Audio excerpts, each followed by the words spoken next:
راہ پرخار ہے کیا ہونا ہے، راہ پرخار ہے کیا ہونا ہے، پاؤں افگار ہے کیا ہونا ہے، تیرے بیمار کو میرے عیسیٰ غش لگاتار ہے کیا ہونا ہے، دل ہمیں تم سے لگانا ہی نہ تھا اب سفر بار ہے کیا ہونا ہے، دور جانا ہے رہا دن تھوڑا، دور جانا ہے رہا دن تھوڑا، کوچ تیار ہے کیا ہونا ہے، کل وہاں دید کا دن اور یہاں آنکھ بیکار ہے کیا ہونا ہے، اوروں سے چھپ کے کیے جس کے گناہ، اوروں سے چھپ کے کیے جس کے گناہ،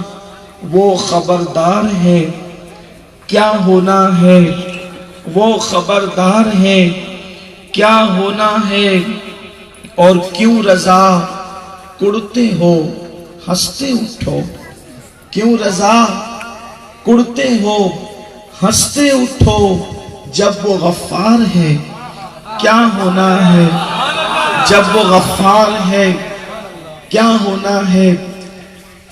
آج کی اس محفل میں جس آیہ کریمہ کی تلاوت کرنے کا میں نے شرف حاصل کیا، میرا اللہ اس کے متعلق مجھے حق کہنے اور آپ تمامی خواتین و حضرات کو حق سن کر اس پر عمل کرنے اور اسے عام کرنے کی توفیق عطا فرمائے۔ یہ دنیا ہے اور دنیا کی لذتیں، دنیا کی رنگریلیاں، دنیا کا ماحول، کبھی دولت کی ریل پیل، کبھی جوانی کا جوش، کبھی مال و دولت کی فراوانی، کبھی کاروبار کی مصروفیت، اچھے لباس کا غرور اور گھمنڈ انسان کو اپنے اندر اتنا لے ڈوبا ہے کہ انسان آخرت کو اور فکر آخرت کو گویا کہ فراموش کر چکا ہے۔ اس وقت دنیا کے اندر جو مسلم امہ گناہوں کے دلدل میں دھستی چلی جا رہی ہے، اس کی سب سے بڑی وجہ یہ ہے کہ ہمارے ذہن و دماغ سے فکر آخرت دن بدن اوجھل ہوتی جا رہی ہے، اور ہم بڑی تیزی کے ساتھ گناہوں کی طرف بڑھتے جا رہے ہیں۔ یہ بات ہم سے چھپی ہوئی نہیں ہے بلکہ روز روشن کی طرح عیاں ہے کہ اللہ اکبر، وہ قوم جس نے گناہوں کو مٹانا تھا، وہ قوم جس نے گناہوں کا خاتمہ کرنا تھا، وہ قوم جو گناہ کے نام سے بھی گھن اور نفرت کرتی تھی، آج اس قوم کا حال یہ ہو گیا ہے کہ وہ کون سا گناہ ہے جو مسلمانوں کے اندر موجود نہ رہا۔ ہر قسم کے گناہ نت نئے انداز سے فیشن کے نام پر ہمارے درمیان داخل کیے جاتے ہیں، اور نتیجہ یہ ہوتا ہے کہ ہم دن بدن ان گناہوں کے اندر ڈوبتے چلے جاتے ہیں۔ میرے پیارے آقا صلی اللہ علیہ وسلم کے پیارے دیوانوں، کبھی ہم نے غور بھی کیا، آخر موت ہے، اس زندگی کے بعد ایک اور زندگی ہے۔ موت انسان کو تباہ نہیں کر دیتی، موت انسان کو فنا نہیں کر دیتی، موت انسان کو مٹا نہیں دیتی، بلکہ اس زندگی کے بعد ایک اور زندگی ہے، یا تو وہ بہت خوبصورت ہے یا تو وہ بہت بھیانک ہے۔ اگر انسان آخرت کی تیاری کر لے، کسی بہت بڑے بزرگ نے یہ کہا تھا، ہم اس جہان میں جو آئے ہیں اس جہان کی تیاری کرنے کے لیے آئے ہیں، یعنی کہ انسان اس زمین کے اوپر بحیثیت کسان آیا ہے۔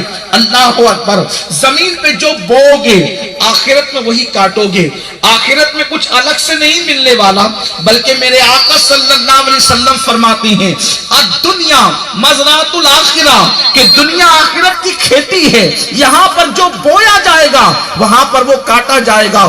بلکہ میرے آقا صلی اللہ علیہ وسلم فرماتے ہیں البر لا یبلا والذنب لا ینسا والدیان لا یموت اعمل ما شئت کما تدین تدان. اللہ اکبر. مصطفیٰ کریم رؤوف الرحیم صلی اللہ علیہ وآلہ وسلم نے فرمایا کہ نیکی کبھی پرانی نہیں ہو سکتی اور گناہ کو کبھی بھلایا نہیں جا سکتا، اور بدلہ دینے والے خدا کو کبھی موت نہیں آئے گی. جیسا کرو گے ویسا ہی پاؤ گے. یہاں جو کچھ بھی کر رہے ہو وہاں پر وہی پانا ہے. میرے پیارے آقا صلی اللہ علیہ وسلم کے پیارے دیوانوں، جوانی کے نشے میں ڈوب کر اللہ کے غضب کو دعوت دینے والی قوم، دولت کے نشے میں ڈوب کر خدا کے غضب کو دعوت دینے والی قوم، کبھی یہ تصور بھی کیا ایک دن جسم کا رشتہ روح سے ٹوٹ جائے گا؟ ہزاروں میتوں کو اپنی نگاہوں کے سامنے قبر کی تاریکی میں جاتا دیکھنے کے باوجود بھی کبھی ہم نے سوچا آج اس قبر میں کسی اور کو لٹایا جا رہا ہے، کل ہمیں بھی لٹایا جائے گا، اور اس کے بعد ایک میدان ہوگا جسے میدان محشر کہتے ہیں، قیامت کا دن کہتے ہیں، یوم حساب کہتے ہیں. میرا اللہ قرآن میں فرماتا ہے اَيَحْسَبُ الْإِنسَانُ أَن يُتْرَكَ سُدًى، کیا انسان یہ تصور کرتا ہے کہ اللہ اس کو حساب لیے بغیر چھوڑ دے گا؟ نہیں، اللہ ہم سے حساب لے گا اور اس شان سے لے گا. قرآن کہتا ہے فَمَن يَعْمَلْ مِثْقَالَ ذَرَّةٍ خَيْرًا يَرَهُ وَمَن يَعْمَلْ مِثْقَالَ ذَرَّةٍ شَرًّا يَرَهُ. ایک ذرے کے برابر نیکی کی ہوگی اللہ اسے بھی دکھائے گا، ایک ذرے کے برابر پاپ اور بدی کی ہوگی اللہ اسے بھی دکھائے گا. اندازہ تو کریں اللہ اکبر، وہ یوم حساب کیسا ہے، وہ قیامت کا دن کیسا ہے جب میرے اللہ کی عدالت لگی ہوگی اور اس وقت لوگوں کو کٹھیرے میں کھڑا کر کے ان کے اعمال کے بارے میں پوچھا جائے گا. اس دن کا نقشہ قرآن مقدس یوں کھینچتا نظر آتا ہے الاخلاء یومئذ بعضهم لبعض عدو. دنیا میں جتنے تمہارے دوست ہیں، کون سے دوست؟ قرآن اخلاء کہتا ہے خلیل کی جمع پکے اور گہرے دوست. جو تمہارے گہرے دوست ہیں قیامت کے دن وہ تمہارے دشمن بن جائیں گے. یہ دوست جو تمہیں کبھی تاش کے پتوں کی طرف لے جاتے ہیں، یہ دوست جو تمہیں کبھی شراب کے اڈوں کی طرف لے جاتے ہیں، یہ دوست جو تمہیں کبھی بدفعلی اور بدکاری کی طرف لے جاتے ہیں، یہ دوست جو تمہیں بیلا پھسلا کر سینما گھروں کی طرف لے جاتے ہیں، یہ آج بھی دوست نہیں ہیں. اس لیے کہ دوست کی پہچان یہ ہے جب تو خدا کو بھول جائے تو وہ تجھے خدا کی یاد دلائے. سچا دوست اسے کہتے ہیں. گناہوں کی اڈوں کی طرف لے جانے کی بجائے وہ تجھے خدا خانے کی طرف لے جائے، سچا دوست اسے کہتے ہیں. یہ دوست نہیں بلکہ دشمن ہیں، اور قیامت کے دن یہ دوست تمہارے دشمن ہو جائیں گے. اللہ اکبر. میدان محشر کا نقشہ اللہ کیسے کھینچا گیا ہے اور کس انداز سے کھینچا گیا ہے. قرآن میدان محشر کا نقشہ یوں کھینچتا ہے یوم یقوم الروح والملائکہ صفا لا یتکلمون الا من اذن. قیامت کا دن وہ دن ہوگا جس دن ہم سے حساب لیا جائے گا.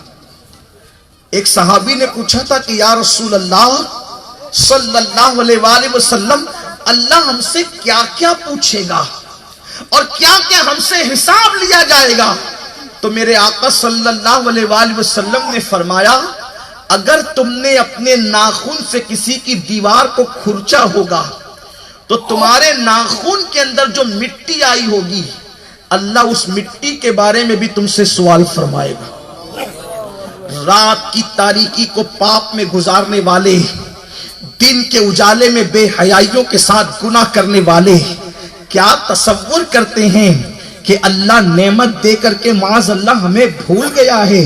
نہیں، قدرت بھولنے سے پاک ہے. جو نعمت دینا جانتی ہے قدرت، وہ نعمت چھیننا بھی جانتی ہے. اور ایک دن یوم حساب ہے. یاد رکھنا میری قوم کے جوانوں، اے سرکار مدینہ کانفرنس میں آنے والوں، میرے اور آپ کے جسم میں اتنی طاقت ہے ہی نہیں کہ ہم اللہ کے عذاب کو برداشت کر سکیں۔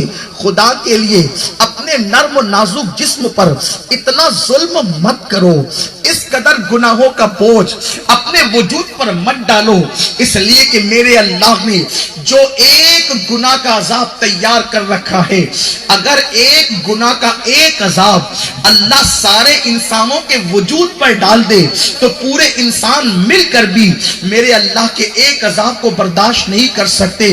آپ اندازہ کریں، جب اللہ کے ایک عذاب کو ساری دنیا کے انسان مل کر بھی اٹھانے اور برداشت کرنے کی طاقت نہیں رکھتے، اللہ اکبر، تو ہمارے ہزاروں جرائم کے ہزاروں عذابات کو ہم اپنے نازک سے وجود پر کیسے اٹھا سکیں گے؟ اے میری قوم کے جوان، اپنے حال پر رحم تو کر، اپنے وجود پر رحم تو کر۔ اتنا کمزور جسم رکھتے ہیں کہ مکھی اور مچھر کے ڈنک کو بھی ہم برداشت کرنے کی طاقت نہیں رکھتے۔ جو قوم مکھی اور مچھر کے ڈنک کو برداشت نہ کر سکے، وہ جہنم کے عذاب کو کیسے برداشت کر سکیں گے؟ اور پھر میدان محشر جو حساب کا دن ہے، جو یوم حساب ہے، اللہ اللہ، میرے آقا صلی اللہ علیہ وسلم کے غلاموں، کتنے غافل ہیں ہم، کتنے جرائم میں ڈوبے ہیں ہم۔ قرآن اس کا نقشہ یوں کھینچ رہا ہے کہ قیامت کا دن وہ دن ہوگا جس دن جبریل امین اور ان کے ساتھ سارے ملائکہ صف بصف اللہ کے ہیبت سے کانپتے ہوں گے، کسی کو کلام کرنے کی جرت نہ ہوگی۔ معصوم لوگ جنہوں نے اللہ کی مرضی کے خلاف ایک سیکنڈ بھی نہیں گزارا، وہ اللہ کی ہیبت سے کانپ رہے ہوں گے۔ تو جنہوں نے زنا کے اڈے آباد کیے، ان کا انجام کیا ہوگا؟ جنہوں نے شراب کے پیالے اپنے حلق کے اندر اڈیلے، ان کا انجام کیا ہوگا؟ جو اذان کے وقت میں سنیما دیکھ رہے ہوتے تھے، ان کا انجام کیا ہوگا؟ اگر کوئی کافر اور مشرک جرائم کرے، ہمیں حیرت نہیں ہوتی، لیکن وہ قوم گناہ کیسے کر رہی ہے جس کو مرنے کے بعد اللہ کی بارگاہ میں جواب دینے پر یقین بھی ہے، ایمان بھی ہے، میدان محشر پر ایمان لانے والی قوم آخر اتنے جرائم کے معاملے میں بے باک کیسی ہے؟ اور آؤ میں آپ کو بتاؤں، اگر یہ فکر دل و دماغ میں بھر گئی ہے کہ ہمیں فلاں بچائیں گے اور فلاں بچائیں گے، واللہ ہم شفاعت کے قائل ہیں، اور اس حدیث پر بھی ہمارا ایمان ہے، شفاعتی لأہل الکبائر من امتی، کہ میری شفاعت میری امت کے بڑے گنہگاروں کے لیے ہے۔ لیکن یہ بات بھی آپ کو کہہ دوں، اگر قدرت کسی قوم پر عذاب نازل کرنے کا فیصلہ کر لے تو کسی مقبول بندے کو بھی پھر دعا کرنے کی اجازت نہیں دی جاتی۔ آپ نے نہیں سنا قرآن میں جب قوم لوط پر قدرت نے عذاب نازل کرنے کا فیصلہ کر لیا؟ مجھے ایسا لگتا ہے کہ کہیں نہ کہیں ہم حقائق سے آنکھیں موند رہے ہیں، حقائق سے ہم کہیں آنکھیں چرا رہے ہیں۔ اور یاد رکھنا، کسی کہنے والے نے کہا ہے، اگر بلی آنکھ بند کر کے دودھ پیتے وقت یہ سوچے کہ مجھے کوئی نہیں دیکھ رہا ہے تو اس کا یہ تصور کرنا اس کو فائدہ نہیں دیتا۔ کبھی بھی اس کی پیٹھ پر ڈنڈا بیٹھ سکتا ہے، اس کے آنکھ بند کرنے سے وہ پوری قوم کی آنکھیں بند نہیں کر سکتی، لیکن وہ کبھی بھی عتاب کا شکار ہو سکتی ہے، کبھی بھی وہ بلی مار کھا سکتی ہے، کبھی بھی اس پر مصیبت آ سکتی ہے بلا تمثیل۔ اگر خود فریبی کا شکار ہے یہ سوچ کر کہ ہم بچ جائیں گے، اللہ کریم ہے، بے شک اللہ کریم ہے، لیکن اس کے کریم ہونے کا جو تصور ہمارے دل و دماغ میں ہے، شاید ہم کہیں نہ کہیں اس کی شان کریمی کا مذاق اڑا رہے ہیں۔ قوم لوط پر جب قدرت نے عذاب نازل کرنے کا فیصلہ کیا، قوم لوط کے متعلق آپ جانتے ہیں کہ ان کے چند جرائم تھے۔ وہ تالیاں بجاتے تھے، وہ سیٹی بجاتے تھے، وہ ریح پیٹ کی گیس زور سے ہنسی مذاق میں خارج کرتے تھے، اور مرد مردوں کے ساتھ بدفعلی کرتے تھے، اور عورتیں عورتوں کے ساتھ بدفعلی کرتی تھی۔ یہ ان کے جرائم تھے. اور میں سمجھتا ہوں کہ حیا کے پردے میں یہ بات کہہ کر گزرنا چاہتا ہوں، اور آج بھی شاید 60% طبقہ نوجوانوں کا اس برائی کے اندر گرفتار ہو چکا ہے. زنا کرنے والوں کو وہ عذاب بڑا دردناک عذاب ہے زنا کا، لیکن زنا کرنے والوں سے بڑا عذاب اگر کسی کو دیا جائے گا تو جو مرد مردوں کے ساتھ بدی کرتے ہیں ان کو دیا جائے گا. میرے آقا علیہ السلام فرماتے ہیں جو مردوں کے ساتھ بدی کرتے ہیں بلکہ اس نیت سے کسی کا چہرہ دیکھتے ہیں، اس بندے پر ایک دن میں اللہ 36 مرتبہ لعنت فرماتا ہے. آپ غور کریں جس بلا میں ہم گرفتار ہیں، چھوٹے موٹے جرائم نہیں ہیں. بہرحال تو اللہ نے قوم لوط کے لیے حضرت لوط علیہ السلام کو بھیجا جو ابراہیم علیہ السلام کے بھتیجے تھے، اور انہوں نے قوم کو سمجھایا، لیکن جب قوم نہ مانی تو پھر اللہ نے فرمایا اے لوط اب آپ ان کی بستی سے نکل جائیں، ہم ان پر عذاب نازل کریں گے. اللہ اکبر. جب حضرت لوط علیہ السلام بستی سے نکلنے لگے اللہ اور عذاب کا فیصلہ ہو گیا، حضرت ابراہیم علیہ السلام کو خبر ہوئی، آپ کو اطلاع ہوئی کہ میرے بھتیجے لوط علیہ السلام کی قوم پر اللہ نے عذاب نازل کرنا ہے. تو چونکہ ابراہیم علیہ السلام بڑے رقیق القلب تھے، بڑے نرم دل تھے، اس لیے آپ نے ہاتھ اٹھا دیے، اے اللہ لوط علیہ السلام کی قوم پر جو تو عذاب نازل کرنا چاہتا ہے، مولا میری دعا ہے، میری عرضی ہے کہ تو قوم لوط پر عذاب نازل نہ فرما. جانتے قرآن مقدس نے کیا جواب دیا؟ ہم اس کا لفظی ترجمہ تو نہیں کرتے لیکن اس کی ترجمانی یہ ضرور کرتے ہیں، اے ابراہیم ہم نے اس قوم کے لیے عذاب نازل کرنے کا فیصلہ کر لیا ہے، لہٰذا ہم تمہیں کہتے ہیں کہ تم ان کے حق میں دعا مت کرنا، ان کے حق میں سفارش مت کرنا. آپ مجھے بتائیں جب قدرت ابراہیم علیہ السلام کو روک دیتی ہے، فیصلہ عذاب کا ہو چکا ہے، اے ابراہیم اب تم ان کے حق میں دعا مت کرو، ہم ان کو عذاب دیں گے. پتہ چلا جب قدرت کسی قوم پر عذاب نازل کرنے کا فیصلہ کر لیتی ہے تو انبیاء کو بھی دعا کرنے سے روک دیا جاتا ہے، انبیاء کو بھی دعا کرنے سے منع کر دیا جاتا ہے. اب میں آپ سے پوچھنا چاہتا ہوں کس بلا کی میں سے ہے سرشار ہم؟ دن بھلا ہوتے نہیں ہوشیار ہم، جرائم پہ جرائم کرتے جا رہے ہیں اور پھر سوچتے ہیں کہ فلاں بچائیں گے اور فلاں بچائیں گے. آؤ میدان محشر جس میں ہم سے اللہ حساب لے گا اس دن کا ذرا نقشہ تو دیکھیں، ان دن کے حالات تو دیکھیں. حضرت سیدنا فاروق اعظم رضی اللہ تعالیٰ عنہ ایک مرتبہ کعب احبار سے کہتے ہیں اے کعب ذرا مجھے ایسی باتیں سناؤ، اے کعب ذرا مجھے ایسی باتیں سناؤ جس سے میرے دل میں اللہ کا مزید خوف اور ڈر پیدا ہو. میں میرے منتظمین بھائیوں سے گزارش کرتا ہوں کہ اب جو جہاں کھڑا ہے اسے وہیں کھڑے رہنے دے. اب آپ خود بھی جو جہاں ہے وہیں سے گفتگو سنیں، بہت دیر تک کوئی گفتگو ہونا نہیں ہے، موسم بھی حالات کا بھی مجھے خیال ہے، میں بہت جلدی اپنی گفتگو مکمل کروں گا، لیکن آپ میری بات پہ توجہ دیں. اب سارے انتظامی امور اللہ پر چھوڑ دیں، جو جہاں ہوگا وہ وہیں پر کھڑا رہ جائے گا یا بیٹھ جائے گا، بس اللہ کرے آپ کے دل تک آواز پہنچ جائے. ایک بار درود شریف پڑھ لیں آپ. رب صلی وسلم دائما ابدا علی حبیبک خیر الخلق کلہم صلاۃ و سلام علیک یا رسول اللہ. توجہ میری طرف رکھیں، بڑی نوازش ہوگی آپ کی. آپ لوگ بہت باذوق لوگ ہیں، بہت اچھے سے سنتے ہیں، بس اب توجہ چونکہ میری طرف رکھیں گے آپ تو میں سمجھوں گا کہ میرا آنا بھی کامیاب، آپ کا آنا بھی کامیاب. تو میدان محشر کا جو نقشہ احادیث میں آیا ہے اس پہ ذرا توجہ کریں. جب اللہ ہم سے حساب لے گا، حضرت سیدنا فاروق اعظم رضی اللہ تعالیٰ حضرت کعب سے کہتے ہیں اے کعب احبار ذرا مجھے ایسی باتیں سناؤ جس سے میرے دل میں اللہ کا ڈر مزید پیدا ہو. حالانکہ فاروق اعظم اللہ سے اتنا ڈرتے تھے کہ آپ اللہ کی خشیت اور اللہ کے خوف سے جو روتے تھے تو آپ کے مسلسل اللہ کے خوف سے رونے کی وجہ سے آپ کے چہرے پر آنسوؤں کے نشان پڑ گئے تھے، مسلسل رونے کی وجہ سے۔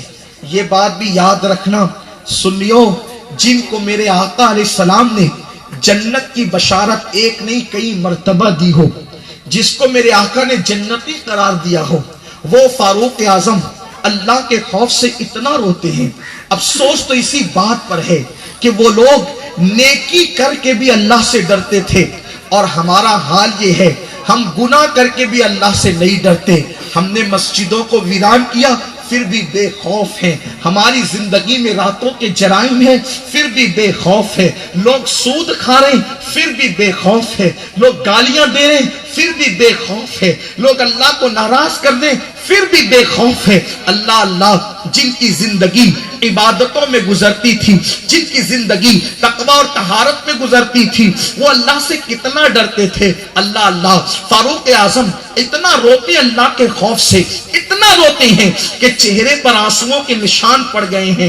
آپ جانتے ہیں یہ کوئی کہانی قصہ تو نہیں بلکہ حدیث پاک میں ہے، اور چہرے پر آنسو کے نشان اتنی آسانی سے تو نہیں پڑ سکتے۔ کتنا رویا ہوگا امیر المومنین نے، کتنا رویا ہوگا فاروق اعظم نے کہ گالوں پر آنسوؤں کے نشان پڑ گئے تھے۔ کیا آج دنیا میں کوئی انسان ایسا ملتا ہے جس کے چہرے پر آنسوؤں کے نشان ہو؟ اللہ اللہ، میرے پیارے آقا صلی اللہ علیہ وسلم کے پیارے دیوانوں، جنہوں نے آخرت کو سمجھا، جنہوں نے آخرت کو محسوس کیا، اور جن کو اللہ کی معرفت نصیب ہوئی، وہ آخرت کو یاد کرتے رہے۔ اور فاروق اعظم اسی خوف پر بس نہیں کرتے، بلکہ آج کل تو اگر خوف خدا کی گفتگو ہو تو لوگ کہتے ہیں یار کب یہ بس کریں، اس لیے کہ بہت ڈرایا جا رہا ہے، بہت خوف دلایا جا رہا ہے۔ لیکن ایک بات میں آپ کو ضرور بتاؤں گا، اللہ کا جو بھی نبی آیا وہ قوم کو ڈرانے کے لیے آیا۔ اللہ رب العزت نے محبوب سے یہی تو کہا، یا ایھا المدثر قم فانذر، اے بالا پوش، اے کمبل اوڑھنے والے، اٹھیے اور اپنی قوم کو ڈرائیے۔ یہاں پر ڈرانے کے لیے انبیاء کو بھیجا گیا، واعظ و نصیحت کی محفلیں ڈرانے کے لیے ہی ہے۔ میرے پیارے آقا صلی اللہ علیہ وسلم کے پیارے دیوانوں، فاروق اعظم رضی اللہ تعالیٰ عنہ کہتے ہیں اے کعب، حالانکہ کعب احبار تابعی ہے، صحابی نہیں ہے، وہ بعد میں مسلمان ہوئے، لیکن کعب سے کہتے ہیں وہ آسمانی کتابوں کے عالم تھے، جو سابقہ آسمانی کتب تھی اس کے وہ عالم تھے۔ ان سے کہا کہ آپ ذرا مجھے ایسی باتیں بتائیں کہ اور ڈر، خوف، اللہ کی خشیت میرے دل میں پیدا ہو۔ کعب احبار نے کہا امیر المومنین، میں نے سابقہ آسمانی کتب میں پڑھا ہے کہ جب قیامت کے دن جہنم کو لایا جائے گا، قیامت کے دن جب جہنم کو لایا جائے گا تو جہنم کے منہ میں 70,000 لگام ڈال کر، جیسے جانور کو لگام ڈال کر کھینچا جاتا ہے بلا تمثیل، 70,000 آگ کی لگامیں جہنم کے منہ میں ڈال کر فرشتے جہنم کو کھینچ کر لا رہے ہوں گے۔ اب ذرا تصور میں لانا، یہاں بیٹھے بیٹھے میدان محشر کی سیر کرنا کہ ہم سے کیا پوچھا جائے گا وہاں، اور ہم کیا جواب دیں گے وہاں کا ماحول کیسا ہے، وہاں کے حالات کیسے ہیں، تھوڑا اس پر بھی غور کرنا۔ اللہ اللہ، کعب احبار کہتے ہیں امیر المومنین، جہنم کے منہ میں 70,000 لگامیں ڈال کر جب فرشتے اس کو کھینچ کر کے لائیں گے اور جہنم کے شعلے بھڑک رہے ہوں گے، جہنم کی آگ بھڑک رہی ہوگی، تو وہ بھڑکتی ہوئی آگ کو دیکھ کر عوام کا حال تو کیا ہوگا یہ تو بیان نہیں ہو سکتا، نیکوں کا حال تو کیا ہوگا یہ بھی بیان نہیں ہو سکتا، مجرموں کا حال کیا ہوگا وہ بھی بیان نہیں ہو سکتا۔ جو لوگ معصوم تھے، معصوم یعنی انبیاء کرام، اللہ اللہ، جنہوں نے ایک سیکنڈ بھی اللہ کی مرضی کے خلاف نہیں گزارا، ان انبیاء کی پوزیشن کیا ہوگی؟ حضرت کعب احبار کہتے ہیں ابراہیم خلیل اللہ جیسا پیغمبر جہنم کی آگ کے شراروں کو اٹھتا دیکھ کر کے اپنے گھٹنوں کو زمین پر رکھ دیں گے۔ کون ابراہیم خلیل اللہ؟ جو صرف کسی مسجد کے متولی نہیں تھے، اللہ کے لیے جس نے کعبہ بنایا، وہ ابراہیم خلیل جس نے اللہ کی محبت میں اپنے اکلوتے بیٹے کی گردن پہ چھری رکھ دی، وہ ابراہیم خلیل جس نے اللہ کی رضا کے لیے اکلوتے بیٹے کو اور پیاری بیوی کو وادی غیر ذی زرع میں پہنچا دیا، وہ ابراہیم خلیل جس کو اللہ خلیل کہا، وہ ابراہیم خلیل اللہ